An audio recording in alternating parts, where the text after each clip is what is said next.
Ecco così le protagoniste per l'ultima batteria.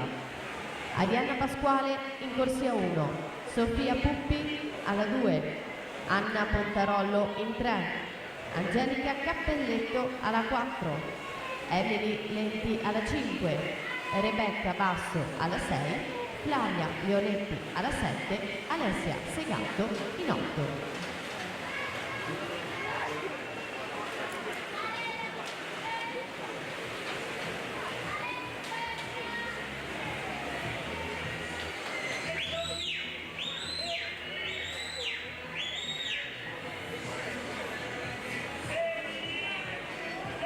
Beatrice De Masi 29,82 al passaggio, è stata terza ai criteri di Riccione in questa gara, quindi ultime bracciate, nuota 1.3.35, fa meglio di Serena, quindi la scavalca in classifica, si mette là in cima in attesa dell'ultima batteria pronta alla partenza.